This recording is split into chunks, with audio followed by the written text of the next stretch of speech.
So this is the fourth and final class of our four-part series of Buddhism in a Nutshell. Sometimes we call it BIN, because it's easier to use acronyms for such a long title. But again, the purpose of this course is to cover all of Buddhism, to be an introductory course to all of Buddhism. And in the first part of the series, we started out with sort of like a pre-introduction to Buddhism, where I talked about just basically how people think in Buddhism and how it is a different way of thinking than you're used to in our normal Western world. And then from there, and I sort of gave various themes that keep coming across over and over again in Buddhism. And so I'll continue to pick up on these same topics and sort of review them. As I said in our earlier classes, all of Buddhism is interconnected.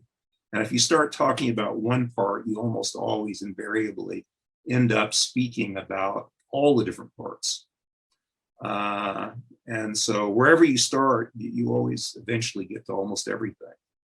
So in the first class, we also talked about the historical Buddha, the life of Buddha, the important parts of his biography. And then we also talked about how Buddhism spread all over the world, how it gradually, and what happened to it, and how it evolved. And the most important part of its evolution, so Buddha lived roughly 500 BC.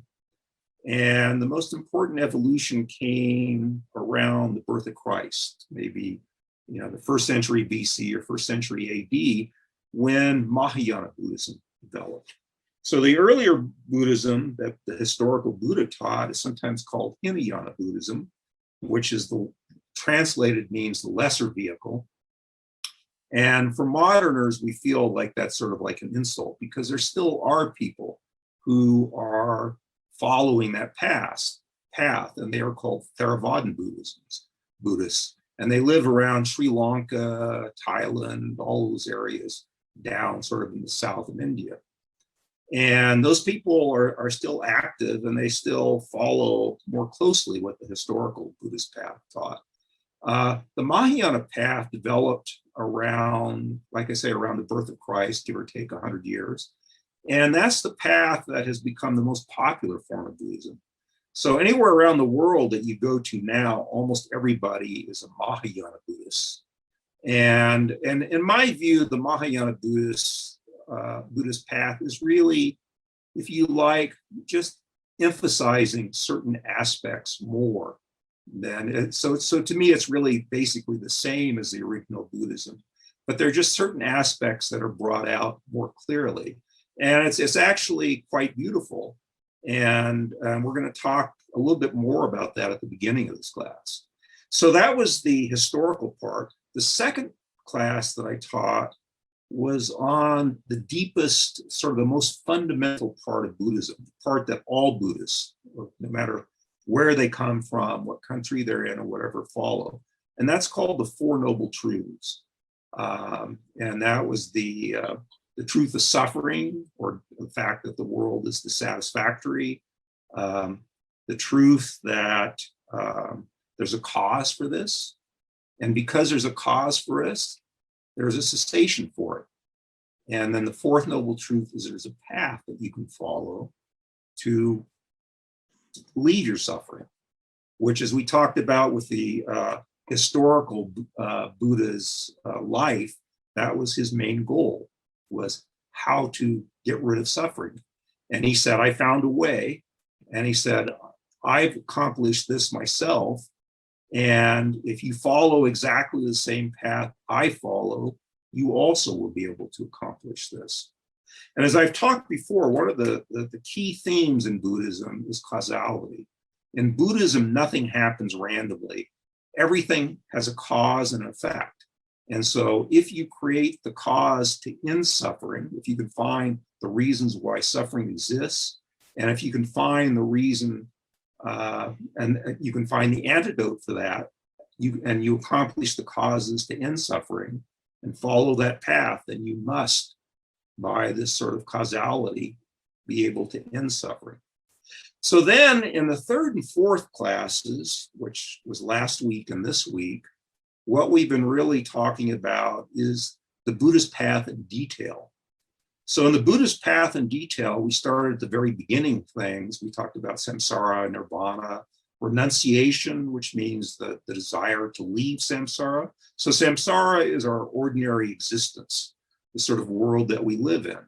And what Buddha said is that this ordinary world that we live in must be unsatisfactory, because the cause for us to continue in this existence is negative states of mind. And if you have negative states of mind, that's a causal factor, then the result has to be sort of a negative result. And that's what samsara is. And nirvana is the goal, the way out. And to achieve that, you essentially get rid of the things that cause you to stay in samsara, which are mainly clinging to negative states of mind and to existence. And these negative states of mind are sometimes called afflictions or delusions. The Sanskrit word is klesha. And I explained why they use both words in the translation, because it has aspects of both, but they're basically negative states of mind, and they are what actually cause our suffering. And then following along the path, last week, at the end of it, I got to the Mahayana path. And the Mahayana path brings in a new idea. And the new idea that the Mahayana path brings in is the notion of bodhicitta. And this bodhicitta is as I say, I mean, it actually is in the original Buddhist path, but the emphasis is extraordinarily beautiful and extraordinarily powerful. And in the Mahayana path, what this notion, first let me remind you all of what this notion of bodhicitta is.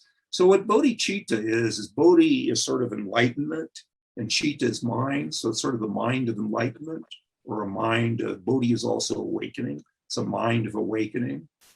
And it's defined to be the desire to achieve enlightenment, which includes both liberation, escape from them, samsara, and achieve a state of nirvana, of complete blissful happiness.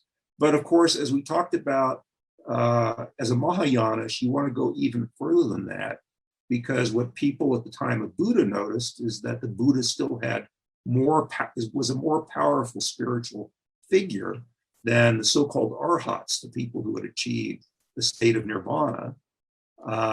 And so the goal of Mahayana Buddhists is actually to become the equal to the historical Buddha. So there's additional purification that goes along the spiritual path, that even though you purify enough in the original path to become an arhat, to liberate yourself from samsara, achieve what we call a small enlightenment of nirvana. In the Mahayana path, the goal is to actually purify even further until you achieve this goal of becoming essentially what is an infinite being, a Buddha.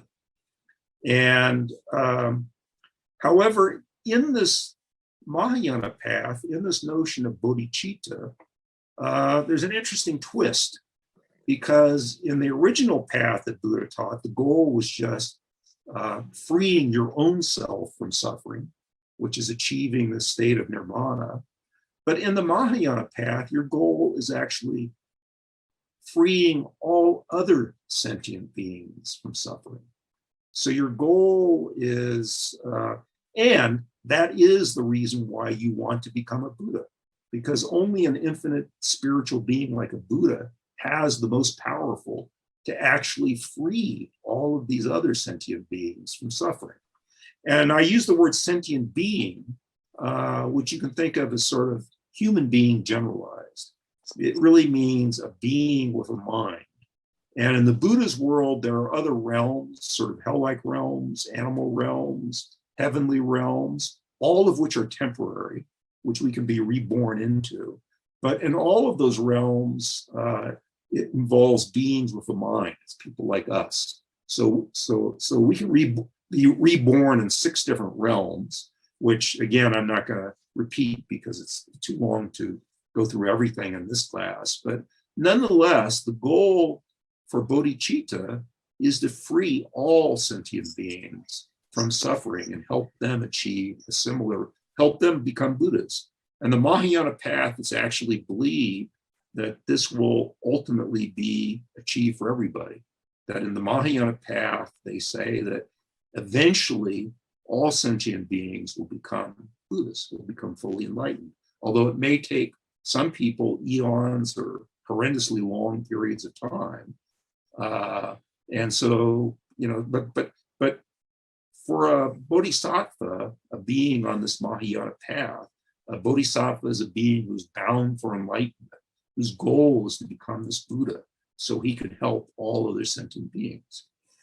And so, and again, so I'm going to finish up the bodhicitta part, and then from there, I'm going to go into the final stages of the path. What happens as you approach closer to full enlightenment, and what are the actual steps that you have to go through?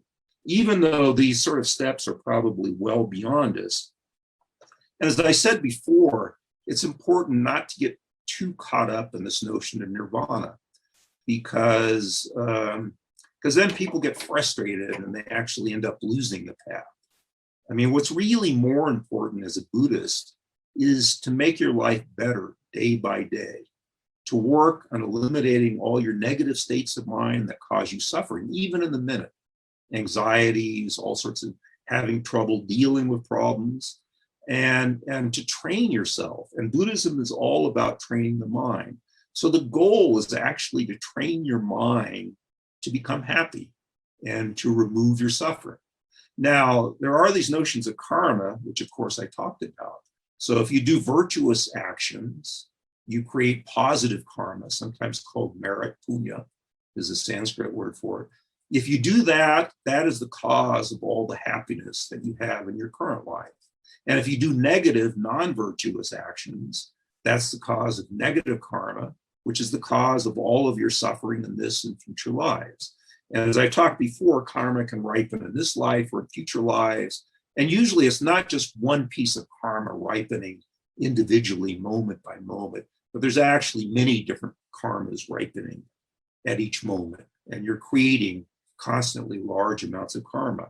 But the important thing is that in Buddhism, essentially, non-virtuous actions are harming other people and yourself. Virtuous actions are the opposite of that, non-harming or benefiting other people. And so I think that's the simplest way to think of Buddhist ethics. And as I had mentioned before, Buddhist ethics is very particular. So it's not about, so there are actually 10 non-virtuous actions, which sort of sound like the 10 commandments. You know, thou shalt not do these 10 things. And these are essentially ways of harming of either body, speech, and mind. An example of harming through your body would be killing somebody or stealing somebody's possessions. Harming through your speech could be malicious speech, where you're just trying to deliberately hurt somebody by saying something hurtful. And negative thoughts of mind are things like you have thoughts of harming. You wish somebody to have something terrible happen to it. And as we've talked about before, actually, karma is really about the intention in your mind. And the physical or verbal aspect is just the carry through that sort of completes the karma. But the karma is actually created just by that mind wishing to harm or wishing to benefit. So it's so important, the thoughts that go through your mind. Okay, so now with bodhicitta, why is bodhicitta so powerful? Again, just reviewing a little bit, it's this notion of bodhicitta involves this notion of what we call great. So you have to, bodhicitta doesn't happen spontaneously. You have to train your mind to accomplish this amazing state.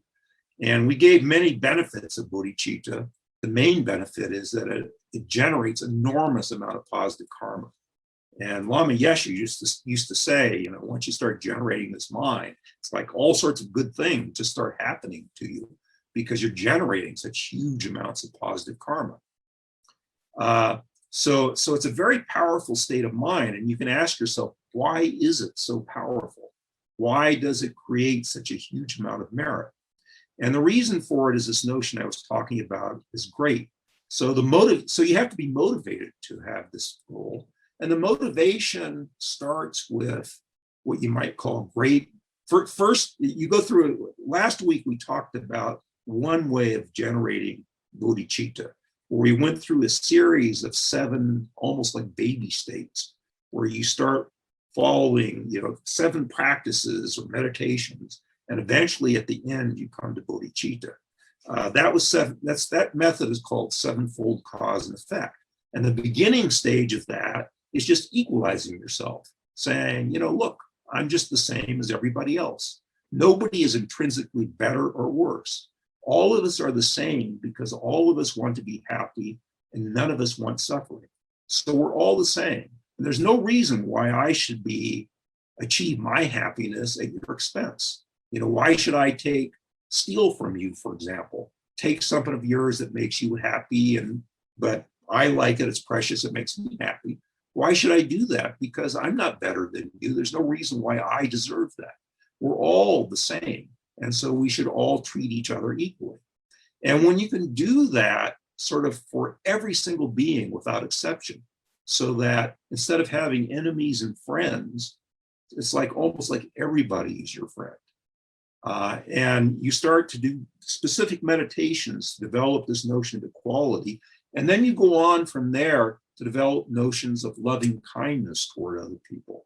And there's a notion of thinking of all other sentient beings as our mother, because all of us have had infinite lifetimes. The Buddha says that he could not see the beginning to our beginning in samsara. So all of us have had infinite lifetimes. And in each of those infinite lifetimes, we've had mothers. So they say, who are those mothers? Well, they're all the other sentient beings. And so if you follow this line of thought, then you start developing the notion, everybody's been my mother. And since you love your mother, even if your mother dies, you still have love for her. So even though these other mothers may have been 50,000 lifetimes before, there's no reason why we should not continue to love them for the way that they helped us way back then. And so working on these notions, you can gradually convince yourself to have sort of this loving kindness attitude toward all sentient beings. So that's the beginning stage, because you're not going to want to help people unless you have this sort of affection for them. I mean, the people we want to help are members of our family, our parents, our kids, our relatives, our friends. We only want to help people that we have affection for. And so one has to, if we're going to develop this notion of bodhicitta, this desire to help all sentient beings, we first have to develop a notion of affection for them. And then as we move and work on these meditations, developing this feeling like, oh, all these people have been our mothers, we should repay this kindness, we should have affection for them. Then at that point, we notice that the nature of samsara is this dissatisfaction, that everything in samsara is never quite right. And part of the reason why it's not quite right is because the other theme running through Buddhism of impermanence, everything changes. So even if you get $1 million, you can't hang on to it. Everything dissipates. You get a new car, the car turns old. No matter what you do, you eat the most fantastic meal, but then, 10 minutes later, it's a memory. You can't hang on to anything. And that's dissatisfactory, because that's what we want. All of us want this permanent happiness, but we want it to stick around. And when we lose it, it's so painful. You can think about the stock market crash in 1929, where people who were immensely wealthy suddenly lost all of their wealth, and they started throwing themselves out of windows, committing suicide, because they couldn't bear the thought to be poor, having lost such all this wealth. They couldn't bear that thought. And that's the way it is for all of us. We can't, it's almost worse to have something good and then lose it than never to have had it so great. But that's the problem. In samsara, everything changes, and you can't hang on to anything. You're always going to lose it. If nothing else, you're going to lose it at death when karma comes and you're going to be thrown into your next life. And there's no guarantee that your next life will be as good as the current one unless you've generated a lot of positive karma. So, and in fact, that's the problem with samsara, is it's like the spinning wheel. It's like we're constantly dying, being reborn. And each time we're reborn, the state that we're born into, both the realm and the status within the realm depends on our positive karma. So we have to continually keep generating new positive karma to be happy. And it's hard to do that.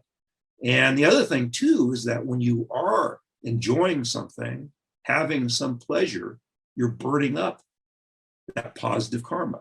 So even people who reach heavenly realms, while they're in those heavenly realms, they're burning up all that positive karma as they're enjoying all their happiness. And when it's all burned up, they have to fall back down into a lower realm, a realm of more suffering. So in samsara, it's like a chipmunk on a wheel that you're spinning constantly trying to generate positive karma to keep yourself happy. And it's so hard not to slip up and fall back down into suffering. And there's always a mixture, usually for almost all of us, there's a mixture of happiness and suffering. And that mixture depends on our previous lives. So, but the important thing is the present moment. Because as I was saying before, how that karma ripens depends upon who we are now and what kind of spiritual life we have, what kind of spiritual life we're living. So if you have a really positive life, a very spiritual life now, you tend to ripen all your positive karma. So good things tend to happen to you. There's also, in the Mahayana Buddhism, there's ways to purify your negative karma, to reduce, to get rid of it actually, slowly over time. And in addition, if something bad happened in the past, if you're leading a very spiritual life now, it tends to be reduced in how it hits you. So it tends to come as less suffering or whatever. And so again, as I was saying earlier, we have this grand goal of escape from nirvana. But I think in the moment, what's actually more important is to work on getting rid of these negative states of mind and keep creating positive states of mind. Because you can slowly make yourself happier moment by moment as you're living this very life now. And if you focus on that, then nirvana and all the rest will take care of it. You will follow the spiritual path. And there is sort of a natural acceleration of the spiritual path too, because as you lead a spiritual path, you create more positive karma. You reduce your negative states of mind. So you reduce the negative actions, your negative karma that you're creating. And over time, the other benefit of positive karma is not just that it gives you pleasure, but it also makes it easier to follow the spiritual path. In fact, the most important way that positive karma can ripen is that it ripens in spiritual realizations that accelerates your spiritual path. Because as you accelerate your spiritual path, you create even more positive karma and you keep spinning up and up. And so to me, that's actually the goal. And this Mahayana path is so powerful because again, following the sevenfold cause and effect, once you develop this affection for people, then you notice that people are suffering. And when you notice that people are suffering, then you develop what's known as, first of all, compassion. Compassion is the wish to remove people's suffering. But on the Mahayana path, what you actually develop is great compassion. The great meaning everything, everybody without exception. So the goal is to develop not only compassion for sentient beings, but great, a compassion that where you don't recognize any enemies or anybody. You want everybody without exception to remove their suffering. And in fact, at the end of it, the goal is, well, once you see the suffering, and if you have this strong affection for people, it's almost like seeing your child fall into a lake and start to drown. You can't stop yourself. You can't bear the fact that your child will drown and die. You have to throw yourself into the water and try to save your child. And that's what happens to these bodhisattvas. They have this great compassion. They very intensely see the suffering of all other sentient beings. And when they see that, they feel compelled to act. And they feel compelled to help people reduce their suffering. And then when they see that, they think, well, how can I do that? I'm just this, minuscule human being. How can I have this power to help all of these people? And then they realize that a great spiritual being has the power to help large numbers of people. You know, you look at somebody like the Dalai Lama, think of how many people the Dalai Lama can help benefit and does benefit and guides on the spiritual path, and how much good he does in the world. So you start to say, well, you know, if I could become a great spiritual being like the Dalai Lama, I think I could do the same thing. But then you think about it, you think, well, even, you know, the Dalai Lama is not at the highest state of spiritual development. Even he has a way to go further to become a Buddha. Imagine if I could go even higher. And if I could go in even higher and become a full Buddha, then I really could have the power. I would become a nearly infinite being, and I could have the power to benefit all sentient beings. And when you think about that, then that finally pushes you over the edge, and you develop this goal of yourself attaining great enlightenment. But in this case, it's not because you want a life of bliss and happiness. It's because you can't stand that all these other people are suffering, and you're determined to do something about it and to help them. So there are in the Mahayana path, it's said that there are large numbers of Buddhas. So you can say, if there are this large numbers of Buddhists, how come we're not all enlightened? Why don't they just wave our hands and suddenly we're all enlightened? And the reason for it is that we ourselves, our own minds, are the problem. We ourselves are what is blocking our own enlightenment. We have these negative states of mind that cause us to remain in samsara. And so because it's our mind that's blocking our path to nirvana or enlightenment, only we can change it. And so the best thing that the Buddha does is he tries to help us along the spiritual path, because it is what the spiritual path really means is changing our minds from negativity toward positivity and moving along the spiritual path. And so the Buddhas do all they can to guide us. And there's this beautiful image that I talked about in the earlier class. It's like sometimes they say the Buddha is like the sun shining down on the earth. And you can imagine us as being inside a house on the earth. And the way most of us are is we have the house all closed up. We've got all the shutters closed in the windows. We've got the doors closed. We're sitting in this dark house. And all of these beings of blessings of the Buddha are bouncing off the house and aren't doing us any good because we're not open to these blessings. And so another way of looking at the spiritual life is it's a way of becoming open to these blessings, throwing open the shutters, opening the doors, being receptive to these blessings. And as I said before, I think what these blessings really are is the Buddhas are activating our positive karma. And when we activate our positive karma, then that karma can ripen in spiritual development and lead us to seek out teachings and to follow a spiritual path. So that's sort of the goal. So the goal is for us to become one of these beings trying to help. And there's other ways that they talk about how Buddhists can help beings. They can emanate as either physical objects or as teachers or as other things. But anyway, it's too much to go into here. So that's the goal of bodhicitta. So that's the first path that I was developing. There's a second path, which is actually more for highly developed beings. In Buddhism, as I say, the Buddha recognized that almost everybody's different. And so everybody has a slightly different path that they need to follow. And so the Buddha gave many teachings for many different types of people, so that no matter who you are, where you are in your stage of development, what sort of person you are, there will be a teaching that can help you. And so this first path that I gave, the sevenfold cosina path, is sort of, I think, the more standard method of approaching bodhicitta. There's a lot more details that, usually, you might teach a month on this sort of thing. And so I have to go through it very quickly. There's a lot more details of how, actually what meditations you do, how you change your way of thinking.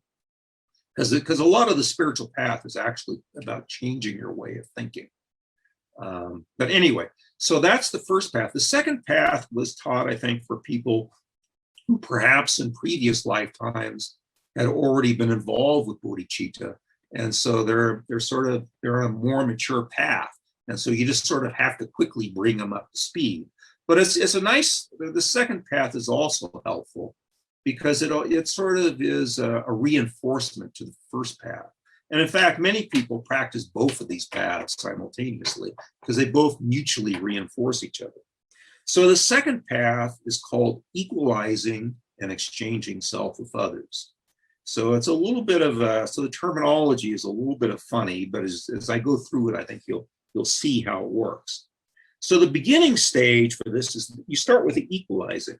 So the equalizing was just as I said before, you really get it very clearly in your mind that we're all equal. All of us want happiness. None of us want suffering. And that's our basic human condition. And so in that way, we're all the same. And so once we get that notion of full equality, then the next stage is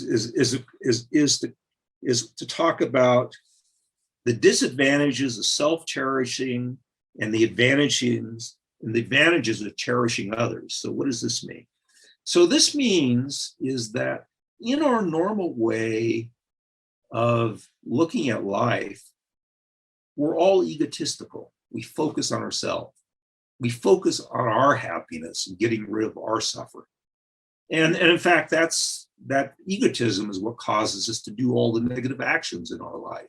You know, we just get we get possessed with this idea of getting money or wealth or renown or sex or whatever it is that we think is wonderful. And we try to push away anything that might lead to any sort of suffering or negativity in our life. And we trample on others. We harm others to achieve this goal because we get so overwhelmed with this desire for pleasure and this desire to push away anything negative. And so in that sense, that's the notion of cherishing ourselves. So the disadvantages of cherishing ourselves is that we tend to create all this negativity. And so the end result is we're unhappy because we create all this negative karma. And so we actually induce all this suffering upon ourselves. The opposite way is cherishing others. So what cherishing others means to think about others. So instead of thinking about, oh, what will bring me pleasure and happiness, we think of, oh, what will bring this other person happiness and pleasure? And we focus on that. And what's odd about this is we discover very quickly that actually, even that all by itself, without anything else, without even worrying about karma or anything else, that actually makes us happy. And I talked about in an earlier class about a simple experiment that you can do for yourself. You know, as you're driving down the road, just look at the person in front of you and say, may you be happy. And genuinely wish for that person to be happy. If somebody cuts in front of you and blocks your path and makes you slow down, instead of getting angry, you say, oh, I'm so happy that you got ahead of me. I'm so happy that you're getting wherever you want to go faster. You know, I want you to be happy. And as you start thinking that way, and you do that with the various people around you, you can also do that with the grocery store, with the person ahead of you in line. You just think, may you be happy. And just try it. And when you try it, what you will discover is you will start to be happy. You know, you start to feel good. And it's a very odd thing. You know, you wouldn't think it would make that much difference, but it's a wonderful feeling. Interestingly enough, the Buddha said that this kind of wishing others to be happy is also a huge generator of positive karma. And in fact, the Buddha once talked about in one of his former lives, he spent 7 years generating these feelings of every moment of the day and night, wishing others to be happy. And he talked about all the amazing karmic results that came out of that, eons of amazing amounts of positive karma. So this notion of cherishing others is such a powerful way, you know, and again, karma is intention. It's in your mind. This wish for other people to be happy is amazingly powerful. But it's a wonderful thing to just try, you know, just drive, you know, you're driving down the road, you're not doing anything else. Just try it out. Just try. And again, it's that idea, even though we might be sort of faking it a little bit, even that sort of faking it, sort of pushing your mind in that direction is actually a wonderful feeling. It's a way, if you're in a real funk, it's a wonderful way of trying to get out of your funk. Just that wishing for other people to be happy is just a wonderful feeling. And it's the same way, it's like parents wish their children to be happy. And, and if especially if you're a good parent, your children generate so much happiness in a parent. And again, it's that wish, I think, for your children to be happy and to be well. I mean, these are such positive things for anybody, even if your own kids are sort of it's my kids. It's even better if you can wish for other kids to be happy. So at any rate, so this notion of, again, so that's the beginning stage in this next thing, is really realizing how important it is to cherish others, to put other people first, and to realize that actually it sounds self-defeating, that if you wish everybody else and keep worrying about everybody else's happiness, that your life is going to be miserable because who's watching out for me?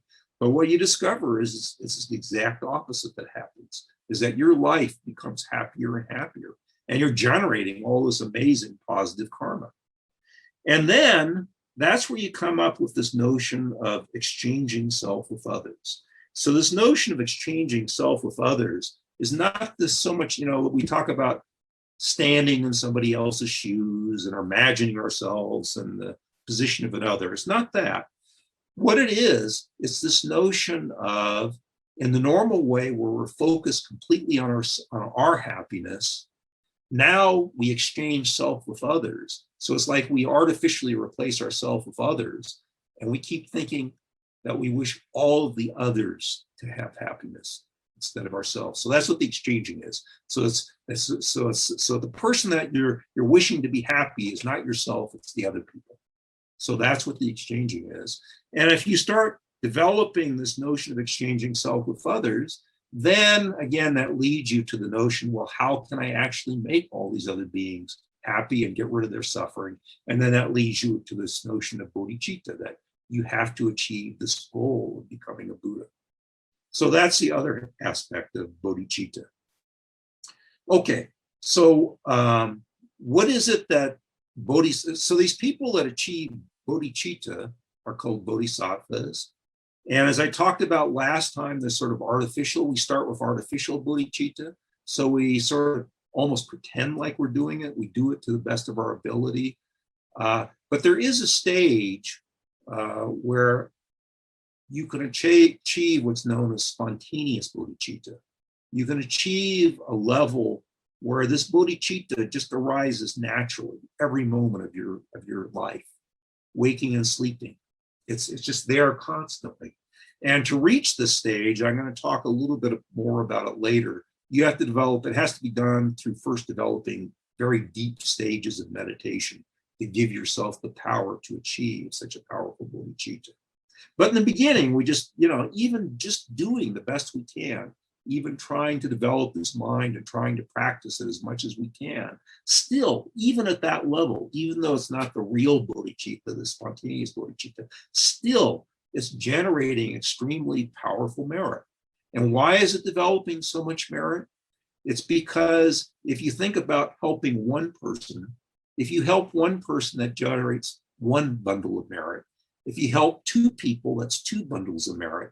So if you have this mind, which is trying to help every sentient being, you're sort of generating almost infinite times that one bundle of energy. So that's why this sort of bodhicitta develops such a huge amount of positive merit. It's just so incredibly powerful. And even though in the beginning we can't, it's hard for us to generate this infinite amount of thing, even still, the more that we can develop in this direction, it just generates large amounts of positive merit or karma. And it's just such an amazing practice. And in fact, this is the reason, bodhicitta is the reason why you can go beyond liberation from samsara all the way to full Buddhahood. Because if you think about it, a Buddha is pretty much an infinite being. So in order to become an infinite being, as I said, in Buddhism, everything is cause and effect. you can't just become a Buddha for no good reason. It just doesn't fall out of the sky and happen to you. If you're going to become a Buddha, you have to create the causes and conditions to become a Buddha. So you have to develop the positive karma to become a nearly infinite being. So you need to generate almost an infinite amount of positive karma. So how are you going to do that? Well, if you look at this method of bodhicitta, where you have this multiplier effect, where you're wishing, and again, karma is intention, it's this wish. If you're genuinely wishing to help all sentient beings at every moment of your waking life, it's like you have this infinite multiplier effect by each moment. And so you're generating almost infinite amounts of positive karma. So it's only through bodhicitta that you can actually develop this amazing amount of karma that can lead, that can actually create the causes to become a fully enlightened Buddha. Okay, so I'm going to talk about, okay, I'm going to try, there's one other thing I'm going to talk, the main things that you do once you become a bodhisattva, there's what is called the 6 perfections. And these are the 6 practices of a bodhisattva. So you say, well, how is the bodhisattva going to help other sentient beings? Besides doing spiritual activities, you know, to become yourself enlightenment, you can also ask yourself, well, how, you know, are there specific ways that I can help other sentient beings while I'm traversing this path? And these 6 activities are called the 6 perfections. And what makes them a perfection is that you can do these 6 practices as just normal practices, but what makes each of these 6 practices a perfection is that they're done with this bodhicitta motivation. So each time you're engaging in each of these 6 positive, virtuous activities, because it's being done for the intention of all sentient beings, that's why each of these activities, these virtuous activities, is generating huge amounts of merit each time you're practicing it. When you're, you know, when you've gone the full way, you're a full bodhisattva and have this spontaneous bodhicitta. But even, as I say before, even a partial practice still generates that partial amount, which is a huge amount of positive karma. And in Buddhism, everything is continuous. So you don't just, you know, you don't suddenly be an ordinary being and suddenly you're a Buddha. You work up to it. And so we work up the spiritual path gradually. And as I said before, the Buddha, in one of his sutras, one of his teachings, he actually talked about the spiritual path as sort of like being on a sandy beach and walking into the ocean, where you gradually go deeper and deeper. And that's the way Buddhism is. We approach all of these grand goals gradually and continuously. So actually, people who are on this Mahayana path try to practice these 6 perfections the best they can, even though we don't have spontaneous bodhicitta, even though we sort of, you know, are trying to do the best we can to generate these minds of great compassion and the wish for others to be happy. We just do the best we can, and we keep trying to practice this, and we get better and better, and we gradually become more and more spiritual. And as I said before, it's sort of like this bootstrapping thing. You know, the more you do of these wonderful activities, the more positive karma you generate. Those can ripen in ways to make your spiritual progress even faster. And so what are these 6 perfections? So again, you know, this is one can spend months on developing the full details of these things. But in a nutshell, the first one is giving or generosity. So it's this notion of wishing to give to help other people. So it can mean, you know, it can be giving money to the poor. It could mean giving teachings to other people to help them. It could mean it's any sort of beneficial way of benefiting somebody else that you can think of. That's a form of giving. So it can take many different forms, but all of these forms of generosity are ways you can see whenever you're generous, either with your money, your time, or anything else, that's a way of giving. That's a way of benefiting people. So it's a very positive activity. And that's always sort of the beginning step. And it's said actually that especially giving material assistance, money and food and things like that.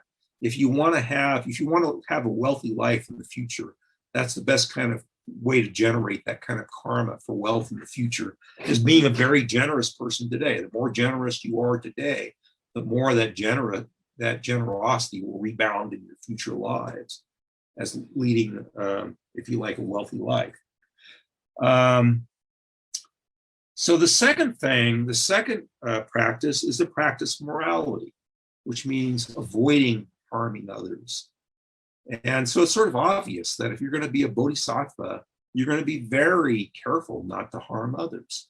And sometimes that can be very tricky because, things that even look like they're good or bad, or sometimes, in Buddhism, we don't sort of say this activity is once and for all positive or negative. We always look at the concrete situation, and we always ask ourselves, is this activity actually helping or harming people? Whether it looks good on the surface or not, or whether it looks bad. Sometimes things that look bad on the surface may actually be more beneficial than things that look good on the surface. So in Buddhism, what really matters is it really working? And so this notion of morality is very important, because if you're a bodhisattva, if your goal is to reduce the suffering of all other sentient beings and help them to the great bliss of full enlightenment, how in the world could you ever harm anybody? Or why would that not bother you? So morality is an essential step. And the sort of negative aspect of morality is not harming others. The flip side is benefiting others. The third activity that's important for a bodhisattva is patience. And patience is actually a very wonderful thing. Patience, even for ordinary people, is an amazing quality. So it comes in sort of two different aspects typically. Again, one can spend long periods of time talking about patience. And in fact, in Buddhist teachings, there are extensive teachings on each of these. There's very extensive teachings on patience because it's so beneficial and it's so helpful. But you can sort of divide it roughly into two forms. One form of patience comes when somebody's harming you. So somebody is lashing out at you with their speech, or doing, who maybe is trying to do you in because they want money or power or whatever. And it's this notion of not harming back, not retaliating. So that's the first form of patience. The first form of patience is being able to endure that. And for a bodhisattva, it's actually, if you're an advanced bodhisattva, that's not difficult, because, again, like I say, how can you possibly wish to harm, even if somebody's harming you? Your whole goal is to help these beings. You have love for them. And so there's no way that you could retaliate or harm them in return. And so this is a huge practice. And this is actually how you work on anger management. So anger management is this thing of when, usually anger arises because people's doing something negative to us. And we get angry in turn because they're harming us. Again, this egotism, this focus on us. It's like it's because they're harming us that makes us angry, and we feel this need to retaliate. And so the spiritual life is we just learn that if you retaliate, you're just creating negative karma for yourself. And actually what you're doing is you're also putting these states of anger are just horrible states of mind. They're a form of suffering. And that you can't sleep, you can't do anything. Often people do stupid things and harm themselves. When they're angry, people often harm themselves worse than they harm the other person. So anger is just a terrible, terrible state of mind. And you don't want anger just because it's a painful state of mind. And the goal, again, is to be happy. So this patience is a way of actually helping against anger. So that's the first way, is sort of this notion of patience. But the other way of patience that you actually need on the spiritual path is the ability to endure hardships on the spiritual path. Because the spiritual path can be difficult. Again, eventually, if you generate enough positive karma, it becomes less difficulty. But especially at the beginning stages, it's for whatever reason, it's hard to be virtuous. We always have such a selfish attitude. We're always focused on ourselves, and it's just so natural to go there. And it's difficult to actually wish to cherish others and to help others. And so it takes a lot of effort and work to develop that. And you need that patience just to work, just to stay on the spiritual path until you can make these new virtuous, positive states of mind a habit. Because as I said before, we have these delusions or afflictions that are these negative states of mind that cause us to do negative things. Things like hatred or greed, avarice, lust, all those sorts of things. But most of these things are habits of mind, and you can gradually change these habits of mind. There are specific techniques, ways of thinking, ways of acting, where especially ways of changing the way you think about situations that can help you overcome these negative states of mind that seem to pop up spontaneously, but they're really popping up because they're just habits. We just have done them for so long, we just tend to keep going there. And you can replace those with positive states of mind. And so this patience actually is part of doing that, is having this ability to sort of endure going through this negative time until we can, inculcate these new positive habits.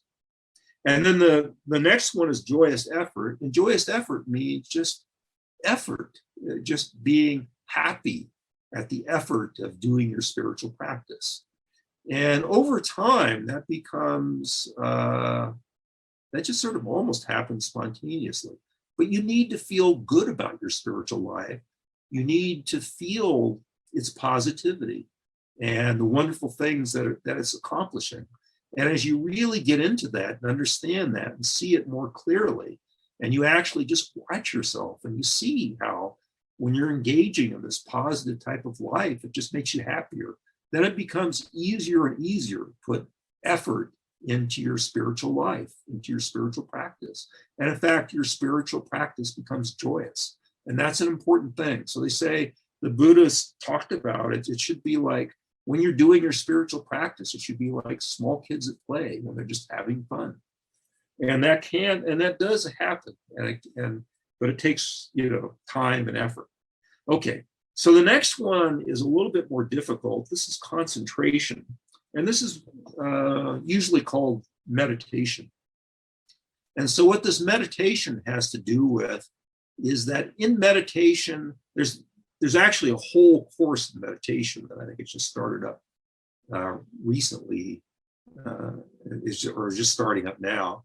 But meditation is so important in Buddhism for different reasons. One is that there's what they call vipassana meditation, where you learn in meditation, you can actually slow down your life and you can actually see how your life is functioning and you can see how it's affecting you. You can see how when you get angry or anger develops. It's this amazing, in meditation, it's amazing. You can actually see yourself as you really function. Most of the time, we are overcome by our own egotism. So most of the time, we don't see life accurately because our egotism prejudices us. It's like anything that's good for us, we see as good. And anything that we see as bad for us, we see as bad. But it's not always that way. Some things that we think are good are not good. Some things, and it's this egotism. It's always this focus on ourselves and our own pleasure or what seems to be pleasure or not pleasure. And in meditation, you can actually learn to see, you can develop these sort of neutral states of mind where you can sort of overcome this egotism and actually see what's really going on. And that's so helpful in your spiritual life. And it's so helpful in overcome many, many different problems. And then finally, wisdom is this wisdom of emptiness. And emptiness means seeing the world the way it really is. And it's the way that you actually get yourself out of nirvana, out of samsara, and achieve nirvana, is through this wisdom of emptiness. And that's what I'm going to talk about in the next part of the path. Okay, so there are other aspects of Mahayana practice. The most important one, which I only have a few minutes to describe, is called either Lojong, Tonglen, or training the mind, or sort of synonyms that they get. So these are sort of different Tibetan terms. I tend to think about it, the most important aspect about this is taking and giving, is the most important practice of that, which is an amazingly powerful technique. It is sometimes called transforming difficulties on the spiritual path. And so this was some like special techniques that Mahayana Buddhists discovered. And again, so it's not separate from this Mahayana path. It is a way of just sort of like, if you think, special tricks or special practices that are extremely beneficial. And these things were discovered by some monks, and they were actually, these monks were, several of these monks were working with lepers. And they started just, I don't know why, they thought maybe it would be helpful. So they sort of figured out these techniques. They started teaching some of the lepers some of these techniques. And these techniques were so powerful that they were actually curing some of the lepers of their leprosy. And for a long time, these techniques were sort of secret. And then eventually people thought, well, if these things are so beneficial, we have to teach more people.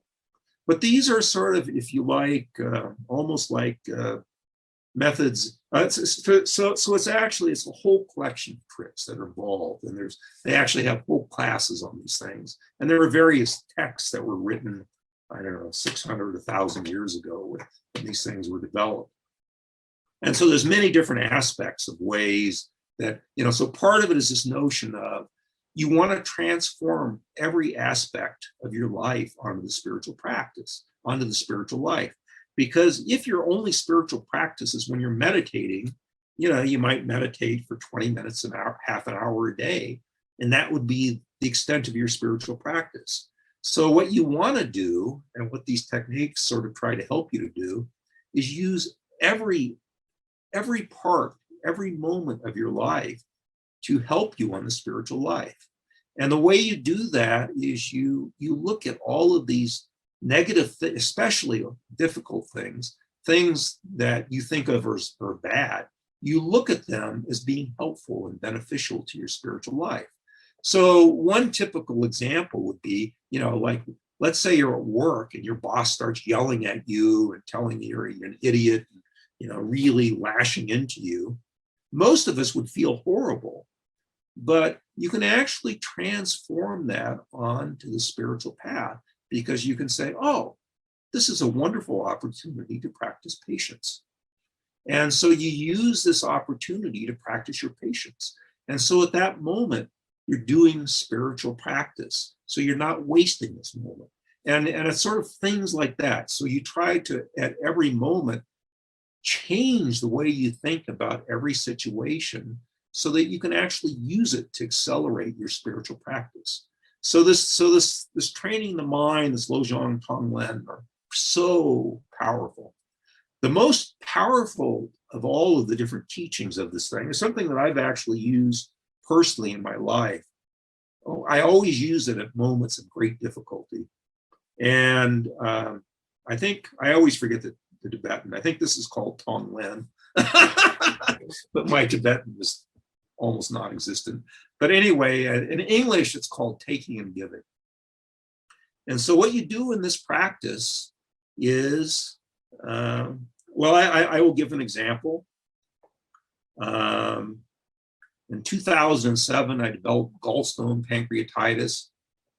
A little stone fell out of my gallbladder, blocked an important passageway in my digestive system, backed up, and I developed what is one of the most painful things you can get.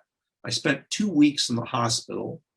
almost went into an intensive care. And it was, just this random thing that happened. Just a little stone fall out of the gallbladder. But it's one of the most painful things you could do. And I was taking these, these very powerful medicines that were 80 times more powerful than morphine, and they still weren't really doing much against the pain. So it was, and I spent 2 weeks in the hospital before I finally recovered. But this taking and giving, when I was in the hospital, there were two practices that I was focusing on. And again, I had to be careful because I was in great pain, so I didn't have the ability to do a lot.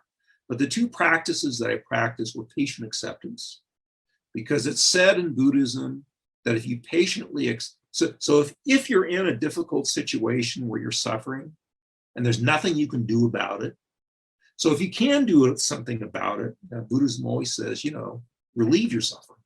If you got a headache, take an aspirin. If there is something you can do, you should by all means relieve your suffering. But there are moments in life, like this situation for me, I had this medical condition, there was nothing I could do about it, but just try to endure it. And it was a form of negative karma ripening. But it's said that if you can patiently accept the suffering, that you get rid of that karma once and for all. So you burn it up and it's gone forever. And so for me, I actually thought of this situation actually as a positive spiritual practice. And in fact, it started in the midst of a retreat, interestingly enough, when this happened. But for me, what I thought of this experience is, I'm burning up this, there's some horrible negative karma I have, and it's ripening in this medical problem, which, has a lot of pain with it. But, if it had ripened in its full form, it probably would have been really horrendous. And so by patiently enduring it in this form, I can luckily burn up all this negative stuff. And I won't have to discover, to live the experience of what it really could have been. So I actually saw it as a positive thing. And so I just tried to So instead of getting angry, I've got this thing, why did it happen to me? All this, I just tried to patiently accept the suffering as, this is actually a good thing. It's burning up my negative karma. The second thing I did is this taking and giving. And how this taking and giving operates at a simple level is, for me, it was like, I have this pancreatitis. Imagine all of the other people around the world who have pancreatitis and maybe even they have it worse than I. Maybe there's pains even worse than I. So at that point, you do the taking part. You mentally wish, may I take on the suffering of all of these other people upon me. And you visualize it. You do visualizing. You visualize all of their suffering in the form of black smoke coming from all of these people and coming to the top of your head and coming down your central channel to your heart chakra, where it burns up your self-cherishing, all of your negative. And you imagine that you're taking away all of the suffering of all of these other people in the same conditions. And again, you're wishing that you could take away all of their suffering. So again, it's a form of imagination. So of course you're not taking on their suffering, but you're wishing to. It's like you're wishing and you're imagining it in this very visual form. And then you imagine that you're giving out all your positive happiness or even your future happiness to all of these people and making them happy. And then the final component of this is that you do it with your breathing. So on an in-breath, you breathe in all this negative smoke. It's destroying your self-cherishing heart. You're removing all of their suffering. And on the out-breath, you're wishing all of this white wisdom light, all of this happiness flowing out to all of them. So it's an amazing thing. For me, I actually couldn't do the giving part because my pain was so much, I couldn't imagine having any positive joy to give to them. So I just did the giving. But it does amazing things for you, and the first thing that it does to you is, even without any of the spiritual things or whatever, the first thing it does to you is it takes you out of your own head. Because for most of us, when we're suffering, all we do is we keep thinking about, oh, I'm suffering. Oh, how terrible this is.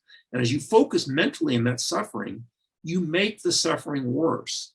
And in fact, most suffering is actually, the biggest component is mental. So when you're thinking about other people suffering, the first thing you do is you stop thinking about your suffering.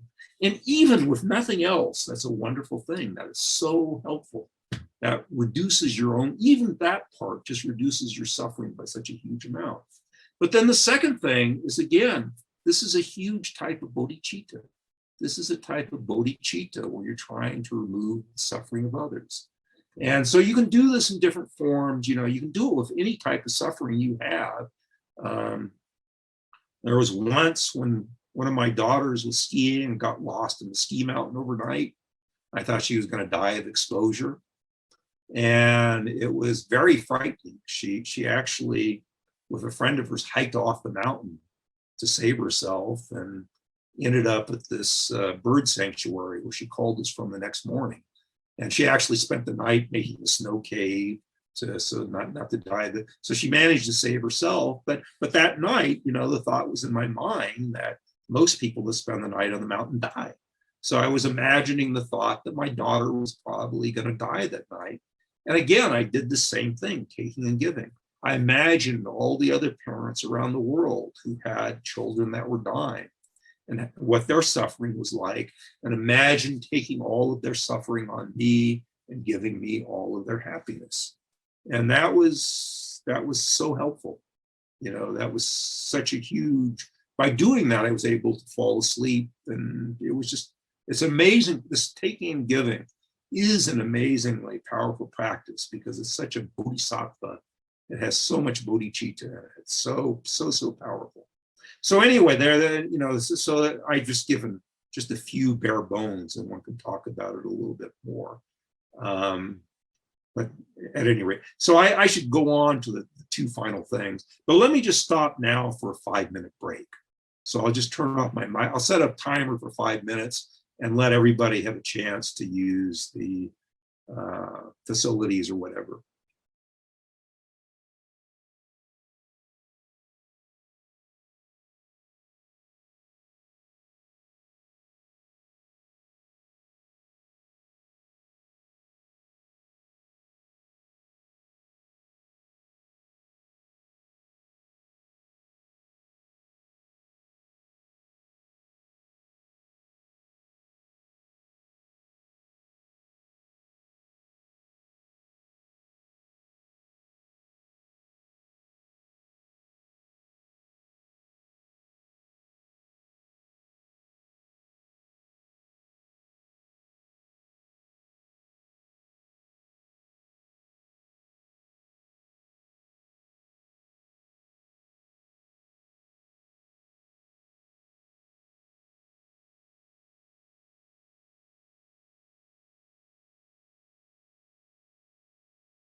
Okay, so our 5 minutes are up. It's never a long enough time, but there's still a lot to cover, and I don't like to go past 9 o'clock here in Santa Fe. So now we're going to change gears, and what I'm going to do is I'm going to talk. We've been going through the various aspects of the spiritual path. And what I'm going to do is take you through the very highest stages, the part that is just all the way to enlightenment. And in fact, it's amazing that we actually know about this, that you can actually lay out the full path, even all the way to enlightenment. And so, for most of us, we're not that close to achieving such high states. But it's still very beneficial to actually even know about these things, because it sort of gives you a framework of the whole path, sort of an understanding, which I think is so helpful. And it is interesting that when the Dalai Lama teaches, he often teaches very high-level, deep courses, often on emptiness. This is what I'm going to talk about also in a simple level. But part of the reason he does that is that there's this notion in Buddhism called imprints, that when you receive very deep, powerful teachings, you create actual imprints on your mind so that in the future, you may have similar teachings and you may actually be able to develop these states. And so by talking about these higher level states, not only does it give you a conceptual framework, but in some sense, it also creates the imprints for each of us to achieve eventually these high states of full enlightenment. So this notion of imprints is important. So, but again, I think it's just, again, wrapping yourself or seeing the big picture, I think is very helpful. So on this final picture, what we're going to talk about is emptiness. And emptiness is wisdom. It's the opposite of ignorance. So what Buddha said is, and it's sort of interesting, it's not actually so different than what Socrates said, actually. Socrates said the same thing. He said our problem is always ignorance. But anyway, and what the Buddha said is, he said, what keeps us bound to samsara and keeps us in these negative states of mind is this notion of ignorance. And wisdom means overcoming this ignorance. And when you achieve full wisdom, and then that is actually the technique that enables you to escape samsara and to achieve enlightenment, liberation from samsara. And of course, it's not just having a few simple thoughts that accomplishes such a profound idea. You have to have a very powerful mind that really penetrates these ideas sort of through your whole core to accomplish such amazing feats. And that path, those powerful minds can only be achieved with single-pointed meditation. So I talked about the Vipassana meditation, but another type of meditation is single-pointed meditation, where you hold a single object in your mind without distraction, and you just continuously hold it there. And for great meditators, they can do these for hours, days, even months. Some of these meditators who used to go into the Tibetan mountains, they had a little box with some straw on the bottom to meditate, and they never left it. They didn't have a bed to sleep in. They stayed in that box day and night. But at any rate, so developing these types of meditation are really amazing. And of course, it's like everything else. You begin with simple, there's whole sorts of meditational techniques that you begin with. You begin by meditating on your breath, learning to get rid of your distractions, learning how to hold your mind on an object, and you get better and better at it. until it becomes deeper and deeper. So on this part of the path, so this is a meditational part of the path. So this is a beginning stage. And I'm going to talk about 5 higher paths. And these paths have names. They are the path of accumulation, preparation, seeing, meditation, and no more learning. And these are extraordinarily high-level paths. But the beginning part of it is actually just meditation. There's 2 lower achievements along the way, which are combined with this. But actually, the very first one is a completely meditational accomplishment, if you like, and it's called calm abiding. In Sanskrit, it's called Shamatha. So this Shamatha, or calm abiding, is this state where you develop this extremely powerful single-pointed meditation. And again, it takes this is a hugely high-level achievement. So this isn't the sort of thing where you sit down and you meditate a half hour a day and suddenly you have shamatha. It's a process, but they actually have usually 3-month retreats to accomplish this, although it's not guaranteed that you can accomplish this in 3 months. I mean, usually people work up to it. Again, people work just a lot, meditating every single day. And then at some point when they feel ready, they might try to do a special retreat to accomplish this. But and there are specific techniques along the way. In Buddhism, you're never told, oh, just go out and accomplish this. You're always said, oh, well, you're going to, as you go along this path, you're going to encounter this difficulty. And when you encounter this difficulty, then you have to apply this antidote against it. So there are very specific things the way that you learn how to meditate. And a lot of it is learning how to, for example, deal with distractions, with obstructions to your meditation. And there are specific obstructions that are laid out. There are specific techniques developed for antidotes, how to apply against it.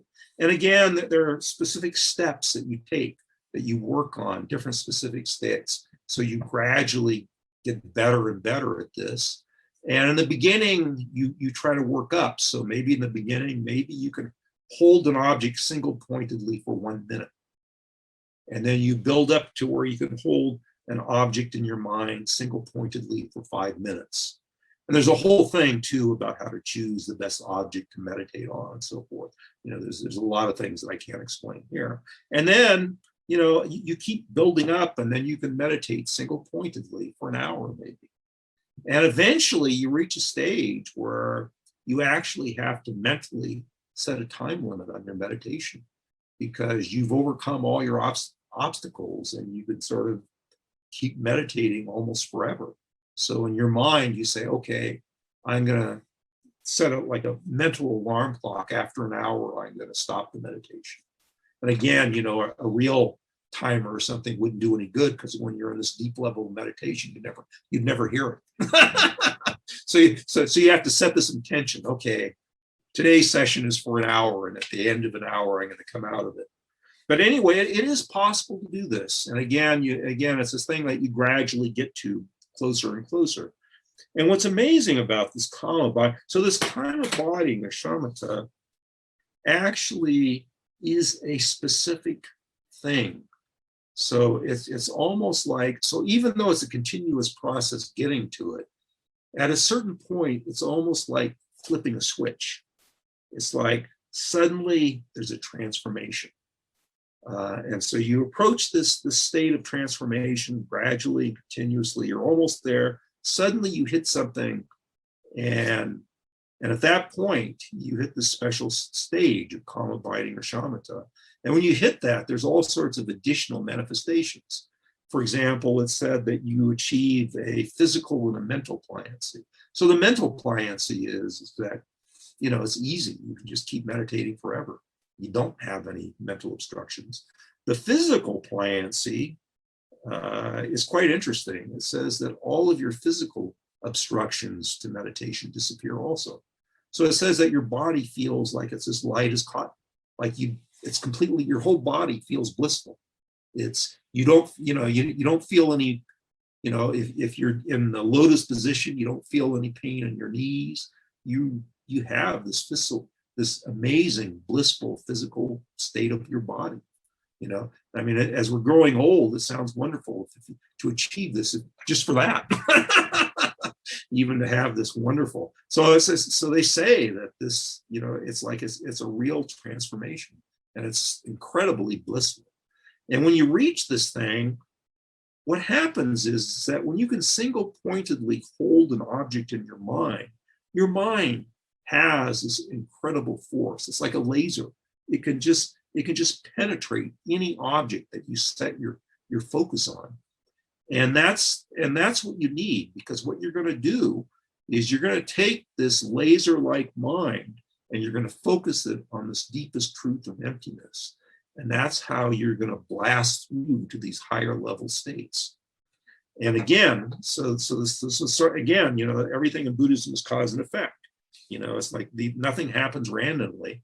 If you're going to achieve these very powerful higher states, you got to create the causes that will enable you to accomplish that. And the most important one is this single-pointed concentration, kama abiding or shamatha. And then once you have kama abiding or shamatha, at that point, that's when you have a powerful enough mind to convert your artificial or, sort of trying for bodhicitta and actually turn it into spontaneous bodhicitta.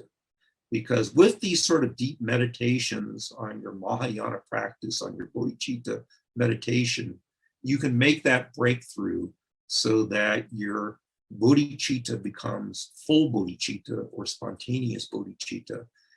And when that happens, then you hit a milestone. And that's when you enter the first of these 5 paths, the path of accumulation. And so this is, again, is an extraordinarily high level path. And of course, once you have spontaneous bodhicitta, then you're generating this amazing, almost infinite amount of positive karma at every moment of your life. So you're at this extraordinarily high level of, very high level. Okay, so then what happens then, once you hit this, you have full bodhicitta, you're on this path of accumulation, then what you start doing is you start meditating on emptiness, which I'm going to describe later, as we go along. I'm going to describe the path first, and then I'm going to come back and tell you what emptiness is and describe that in more detail. But so here we are, we're meditating on emptiness, and you're meditating on emptiness with this amazing, powerful state of mind, this calm, abiding mind. And eventually you hit another sort of switch, if you like. It's like you hit another, again, it's done gradually, you build up to it closer and closer and closer. Then you hit some sort of threshold and you pass to a new level. And this new level is called special insight, or vipassana, sometimes is the Sanskrit term. But this special insight is, again, a very special pliancy or, sort of ease of, mental and physical that is, again, extraordinarily blissful. But when you hit that, it's like now your mind, essentially what happens is that normally single-pointed meditation is the opposite of thinking about things or investigating things. And so usually when you're meditating on emptiness, you're trying to sort of investigate the notion of emptiness, and then you try to get it very clear in your mind, and then you try to single-pointedly hold your mind on that sort of conclusion that you've come to with your investigation until you sort of lose it. Then you go back and then you investigate again, get it really clear in your mind what emptiness is, then you try to hold single-pointedly. But you can see it's an alternation between sort of mental contemplation and single-pointed concentration, this holding. And what happens when you hit the special insight is you actually combine the two. So you can single-pointedly hold your object of emptiness in your mind, sort of while you're investigating. So you can sort of do both simultaneously. So it's extraordinary. You know, it seems impossible, but it's an extraordinarily high level of achievement. And so then when you have, they call it the union of calm abiding and special insight.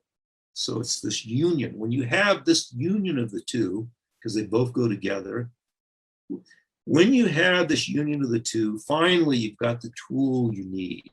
And at that point, from then on, so when you hit this union of calm abiding and special insight, which happens at exactly the same moment when you achieve special insight, so the union comes together at the same time. When you hit that, you move into the second path, which is called the path of preparation. And this path of preparation, what are you preparing for? You're preparing for a direct insight into emptiness, a direct realization of emptiness is what you're preparing for. So once you hit this union of this special insight and calm abiding, then you meditate on emptiness. And as you meditate on emptiness, as you meditate on emptiness, you penetrate emptiness deeper and deeper at a deeper and deeper level. And then at a certain point, you actually pass another threshold. And this is the most important threshold of all. And this is a direct realization of emptiness. And you enter what's called the path of seeing. So when you hit this direct realization of emptiness, what it means is that you, in the same way that with your eyes, you can look at your hand in front of you and you see it in full clarity. Well, you have sort of a yogi or spiritual insight where spiritually, it's the analog is seeing spiritually emptiness, where you see it directly. You just don't, it's not like you're thinking about it. It's like you just directly see the truth of it, how it works and all the details. It's you directly see it. And that is an amazing, powerful realization. And it's that realization where you now have, that is how you overcome ignorance, because you actually directly see truth. It's the analog of directly seeing something with your eyes, but it's a spiritual type of seeing. So it's that power of wisdom. And once you have that power of wisdom, then you use that power, that direct realization of emptiness, to continue to meditate on emptiness. And it's at that point that you start ripping out all of your negativities by the roots. So you rip out hatred, ignorance, grasping, sort of each of these kleshas, these negative parts of your mind, you rip them out piece by piece so that they will never occur ever again. They're permanently eradicated. So earlier in the path, we can sort of dampen down all these negative states of mind. Once you reach this path of seeing, you start destroying these negative states of mind piece by piece. And you keep doing this more and more. And eventually you reach a higher level called the path of meditation. And then eventually, again, you keep eradicating. Again, when you hit these different higher levels, you're essentially eradicating sort of subtler and subtler negativities. So you begin by eradicating sort of the grossest form of the negativities in your mind. And as you keep going higher and higher up to this path of meditation, you've gotten rid of all the gross things, you keep eliminating more and more subtle forms of negativity until finally you achieve full Buddhahood. And that full Buddhahood is the fifth path, the path of no more learning. So that's how the final stages are occurred. And again, it's no trivial matter to do that, but even just knowing that this is how it works is really pretty amazing. And again, for us, we've never experienced these such powerful states of mind. So for us, it's just sort of an analog way of imagining how these things really work. So these high levels we don't really have full understanding of, but it's quite interesting. So that's how the final path works for the full achievement of enlightenment. And again, the main reason why you can accomplish this is because you have this powerful mind of bodhicitta, which has the merit to accomplish such elevated, positive spiritual states of mind. So let me ask you if there's any questions about this. Okay, I mean, these things are sort of extraordinary, and I don't even know if we can.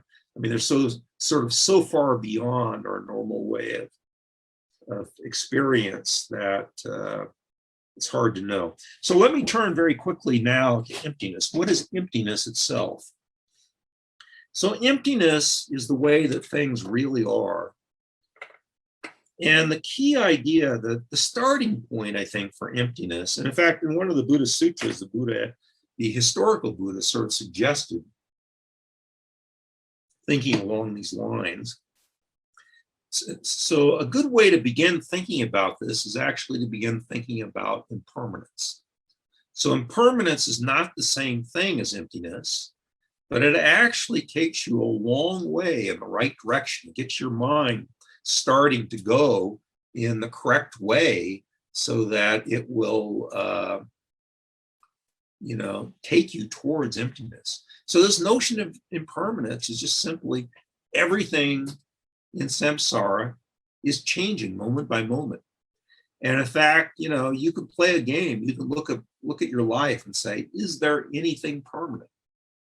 And actually, there's nothing. I mean, even our own Earth will eventually, our sun will supernova and it will blast our whole Earth to smithereens. So there's nothing that is, and there's nothing in life that is ever permanent. So everything is constantly changing. And the most important thing to notice that is changing is ourself. And in fact, what this notion of emptiness is in a sense saying that there is no self. And in Sanskrit, the self is called Atman, and the negative of that, Atman, is selflessness. And sort of emptiness is sort of synonymous with selflessness. But we have to understand what this means. So for all of us, I mean, I talked about, we all have these huge egos. We have this real sense of, I am a person. My happiness is important. So for all of us, we have a strong, very strong sense of self. And the Buddha says it's that strong sense of self that gets us in all of our problems. It's this egotism that causes us to do all the negative things that generate all of our suffering. So, but the question of it is there a self or isn't there? And a lot of that, I think, depends on what you mean by self. And in the original Hindu idea of self, the self is thought to be something permanent. So the thought is that we have this permanent self. We have this inner identity, who we are. And it's almost like a stamp on me, that has our name on it. I am who I am, and I have this personal identity. And this is myself. And this is a self that goes on throughout my whole life, that will move on to my next life, and so on. That's the way we think. And it's very similar to the Christian notion of a soul, because, for Christians, they say, well, we have the soul. And the soul is given to us when we're born. And in the Christian notion, it's that soul that goes on to heaven or hell or wherever. And again, it's this permanent thing.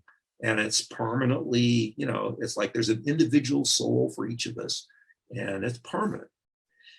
And in Buddhism, again, once you start thinking again of this notion of impermanence, you say, well, maybe here I finally found something that's permanent, myself or my soul. But if you think about it for a while, you begin to realize, actually nothing can be permanent. How can there be perfect? And you look at yourself and you watch, for example, how you go through life. And you look at every aspect of yourself. You look at your body. You start out with this body of this young baby. And this body is constantly changing. It grows up, it grows old. And in my case, it starts to get really old and so forth. And so our body is constantly changing all the time. So our body can't be ourselves. So then the other part to ourselves that we're acquainted with is our mind. So we say, oh, well, maybe we have this permanent mind. But if you look at your mind, what the Buddha said is he said the mind actually has different parts to it. It's got emotions, it's got thinking, it's got this aspect that wills things, that makes decisions, that you got this part of the mind that perceives things, that's conscious, that is aware of things. You've got all these different aspects of their mind, and these different aspects of your mind are constantly changing. In fact, that's the main problem in meditation, is they talk about our monkey mind. Our mind is just flying all over the place, constantly thinking about different things. Our mind is never peaceful. The only time our mind can be sort of calm or the same all the way is if we can develop single pointed concentration. Other than that, our emotions are flying all over the way. It's like, it's that sort of thing. Late at night, your mind is spinning through. So our mind is actually constantly changing also. And even look at your attitudes. Think about how your mind worked when you were, when you were young, when you were a small kid. What types of thoughts did you have? What types of emotions? How did you, what types of views of life did you have? And then as you grow into adulthood, all of that changes. What you care about, what's important to you, what you think about, everything changes. And as you grow older, you now have different thoughts and you think about different things. Maybe you're worried about your mortality or whatever. And our mind is constantly changing also. And what the Buddha said is that the notion of selfhood is actually a mental projection. What it is that it's just a convenient label, that we take this constantly changing body and mind and we sort of lump it together as one thing and we call it ourself. And imagine if you tried to explain to somebody who you are, what would you do? If you tried to explain who you are, what most people do is they give a biography of their life. They say, oh, I was, this is who I was when I was young, and I grew into this person, I had these experiences. And we sort of think of all of our experiences as making up who we are. And since our experiences are constantly changing through our life, who we are is constantly changing through our life. And what the Buddha said is that when you're reborn into your next life, the same thing happens. What really is transferred across to your next life is really your karma. So the Buddha said that there is a continuum of our mental consciousness. So our mental consciousness, one moment of mental consciousness leads to the next moment of mental consciousness. So there is a continuity of mental consciousness. And that mental continuity of mental consciousness will continue into our next rebirth and our next life. However, what happens when you're reborn is you forget all about your previous life for almost all people. Some people sometimes can have glimpses of a former life, but for all of us, we forget about it. So what happens? Well, we're reborn in a new life. We have a different mother, a different father. We have, maybe we're poor or rich. We have different experiences. And again, the experiences of those lives sort of make us who we are in those lives. So in that sense, there is no permanent self. There are the causes and conditions, our experiences, which sort of make us who we think we are now, but it's constantly changing. So our mind, our body, our mental continuum is an ever-changing thing. There's no stamp that says you're you who you are. It's sort of like in your next life, you may meet people that you knew in your previous life, but you won't identify them because there's no stamp. You'll see a different face, maybe different emotions, things like that, because those people will have different experiences. So that's this notion of emptiness, that there is no permanent self. And why is this important? This is important because we think that there is some permanence to ourselves. And then we also think that there's some permanence to gaining possessions and things like that. So we think that, oh, I can be permanently happy if I just become very rich. Or maybe I have, a beautiful spouse or something like that. Or I'm completely healthy, there's no sickness. But in Buddhism, there is no permanence. There's no guarantee of this. There's nothing that will guarantee that we will be permanently happy. And in fact, that what we learn is that all of these grasping type states of mind are actually negative states of mind, that even if we have all this wealth and stuff, if we have a really greedy state of mind, we're actually unhappy. Because what happens to us? Well, all we do is we worry about holding on to our wealth.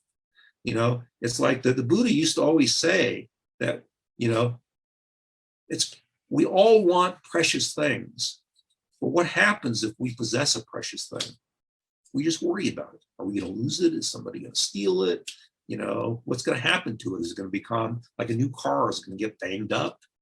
It's like, people that maybe have a beautiful spouse, maybe the spouse will find somebody more attractive and leave them. Children, parents are always worried about their children. My mother died this past year. She was 99, a few weeks short of 100. She told me that she always worried about her kids. So she was 99. She was still constantly worried about her kids. And, it's that way. It's like the more precious thing that we possess, the more we worry about it. The more wealth you have, the worse it is if you lose it. So it's actually, there is no permanence, there is no permanent self. And in samsara, there is no permanent happiness. There's just constant change. And if you really get that, then you stop doing all of these negative things because you realize that you're not going to get it. There's no wonderful thing that you can do that's going to make you permanently happy.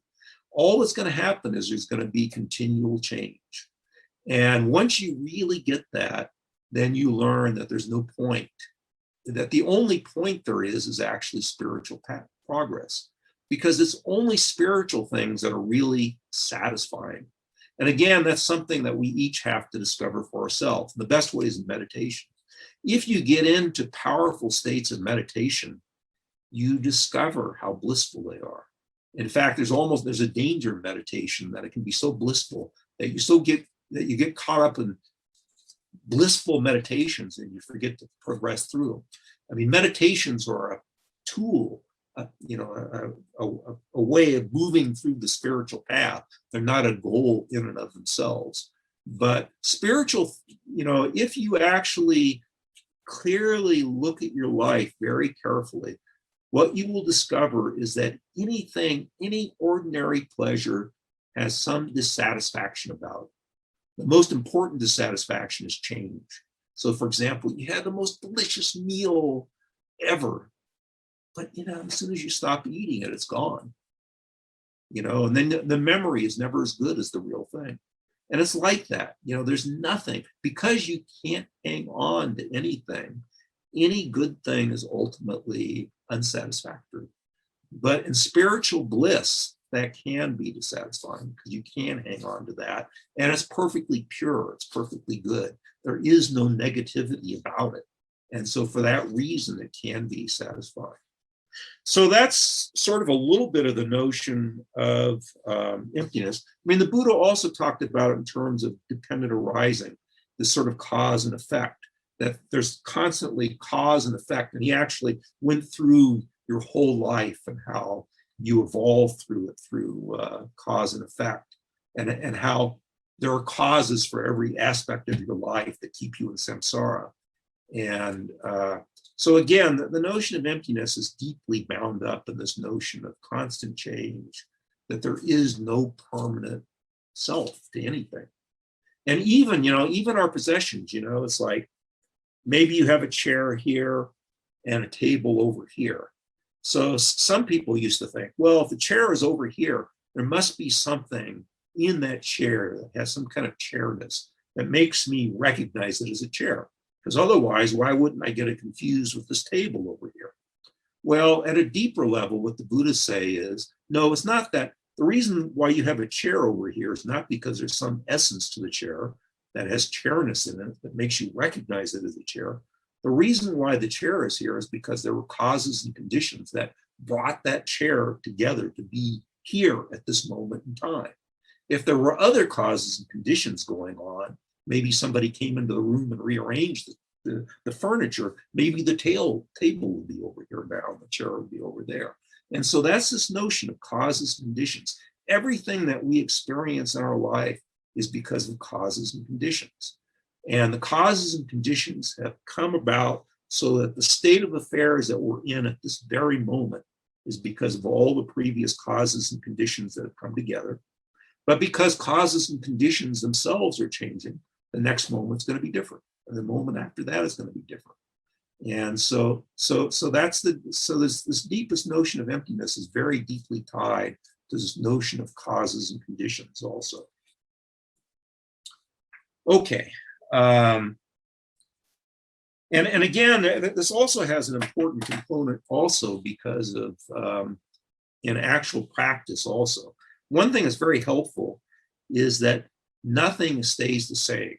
And one place that is very important is if you have an enemy or a person you think of as your enemy, the reason why you think of that person as your enemy is because of causes and conditions that come together.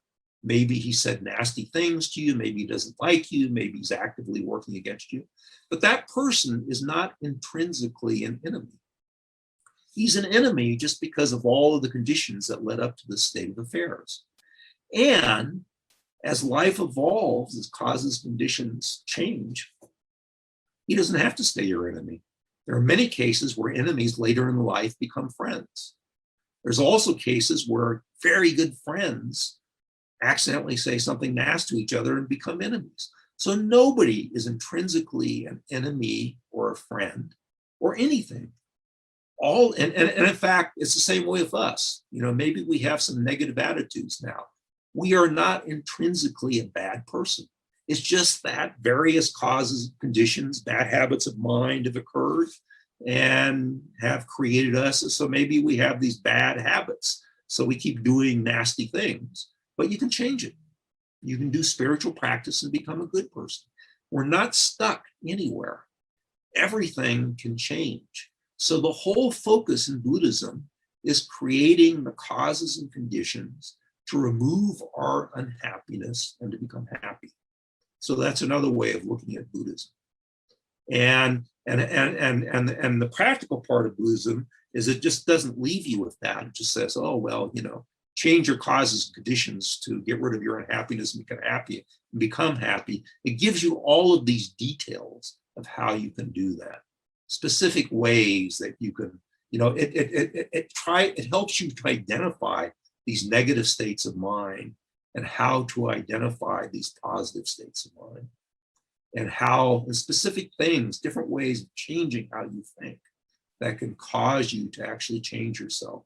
But again, you have to change yourself. In Buddhism, we are all responsible for our own lives. However, the good thing is there's a lot of good teachers who can help us. And the best teacher of all was Buddha. who sort of pointed us on these things. Okay, so that's enough on emptiness. So I'm coming up on 9 o'clock. The last thing I was going to talk about was Tantra, the Vagina path.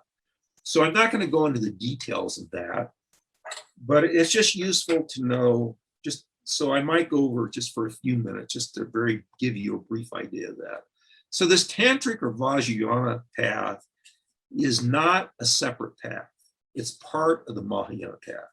In fact, it's said that when you need an initiation, a special spiritual ceremony to accomplish this, because it's sort of, in a way, it puts an imprint on your deep inner mind in a way.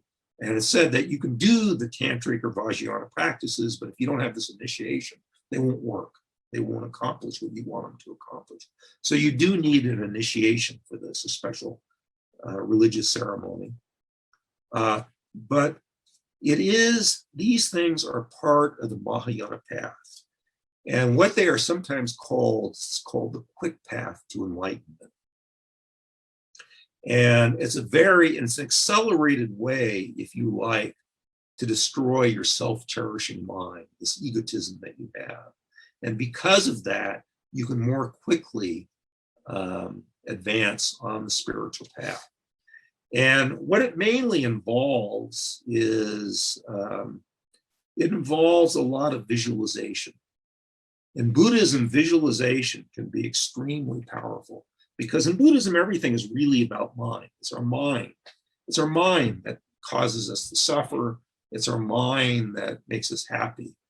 And so this tantric or Vajrayana path is really about learning these again, it's a set of, like, it's a grab bag of special techniques, if you like. And there's sort of two stages of the Vajrayana or tantric path. There's actually four different, in the Tibetan form of Buddhism, there's actually four different levels of Tantra.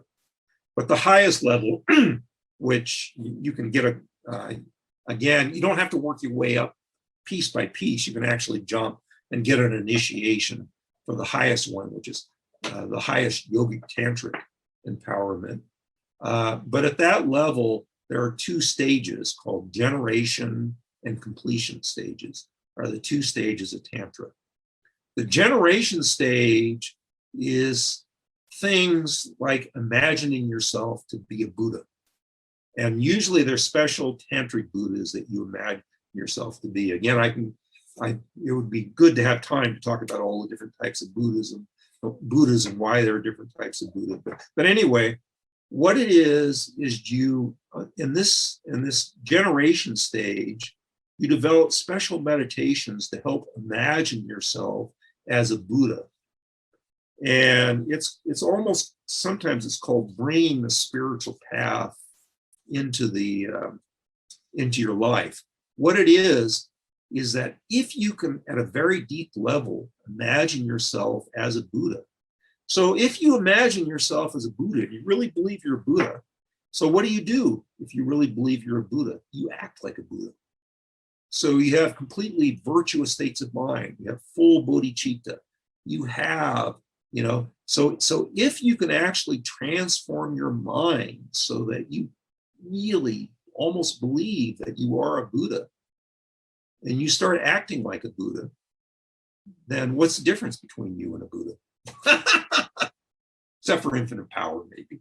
But anyway, it's such a powerful way. And so it accelerates your whole spiritual path because it makes it so easy to act in a virtuous way and not to ever do anything negative. So it's this very powerful way. And the second stage, which is completion stage, and again, these two things, I'm describing them consecutively, and on a conceptual level, they are consecutive. So on a conceptual level, you practice generation stage, and then you do completion stage. In practice, like all of Buddhism, we actually mix all of these things. So we don't finish generation stage first and then start completion stage. We actually do both in parallel because each helps the others. So in the same way, even though we don't have spontaneous bodhicitta, we still practice the bodhicitta path while we're still practicing the lower paths of, all of the patience and all of the other lower things. So in Buddhism, we always practice many stages simultaneously because they each help each other and they each reinforce each other. So in the completion stage, it's said that to practice Tantric or Vajrayana, you need a huge amount of faith. And again, the reason why you need faith is because then it starts to get a little bit strange because we start talking, and when we get to the completion stage, we start talking about these sort of cycle bodies, sort of chakras, inner channels, winds, things that are sort of more of a spiritual body, if you like. And in the generation stage, you actually imagine these various inner channels. You imagine all of these flows of these various things going through. And when you do that, it actually takes you to extraordinarily deep, subtle states of mind. In fact, the Tantric or Vajrayana can be almost a little bit dangerous in a sense because it can take you amazingly deep into the mind, but it's also extraordinarily blissful, extraordinarily blissful. And again, it's again, there are specific practices that you do, sort of involving religious ceremonies, but specific meditations that you do. And a lot of it is tied up with imagination. You imagine having these various chakras, knots, channels, and so forth. And so it's something that again, you need extensive teachings. You really can't describe in a few minutes. But anyway, it's involved with those sorts of things. And again, you usually, like I say, there are specific practices that you're taught and specific meditations, and you do these things, and they gradually take you deeper and deeper. And it's like everything in Buddhism, it's all continuous. So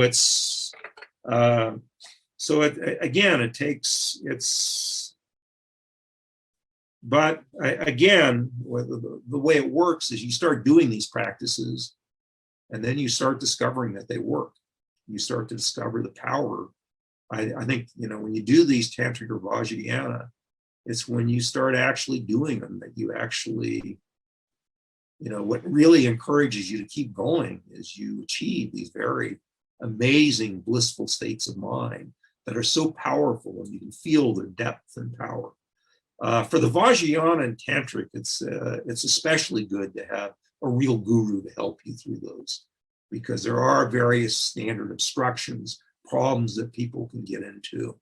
And again, it can take you into very deep parts of your mind. And it's very helpful to have an experienced person that can guide you through those things. But they are extraordinary. And it is, as they say, the quick path to enlightenment. So if these tantric or Vajrayana paths, it's said that you can become enlightened in 3 years or 3 months or even shorter. You can become enlightened in this very lifetime because these techniques are so powerful. And again, they're part of the Mahayana path, and you have to have a bodhicitta motivation as you're practicing these things for them to have their full power. So let me stop here.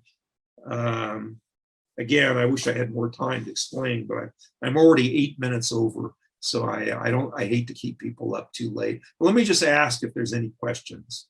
I mean, I've taken you through a lot of probably very strange things that I don't know if you've heard about before or whatever, but it's good to just, again, be exposed to these things. And these things, the first time you hear about them, sometimes sound very strange. But then as you see them in other contexts, and you encounter them in other courses and stuff, then they gradually all sort of integrate together. And for me, the most extraordinary thing about Buddhism is how integrated every single practice is. They really all do work together. And even these tantric Vajrayana practices help your lower practice. They help you develop compassion and all of these things that are more at more beginning stages. So all of these things work together, and they all reinforce each other. And each practice you do sort of makes some of the other practices eventually easier. So again, let me just ask if there's any questions. Hopefully I haven't overwhelmed you guys all. I've tried to be as simple, as clear as I can, but some of these things are, almost beyond understanding, especially when you get to these high levels of the path.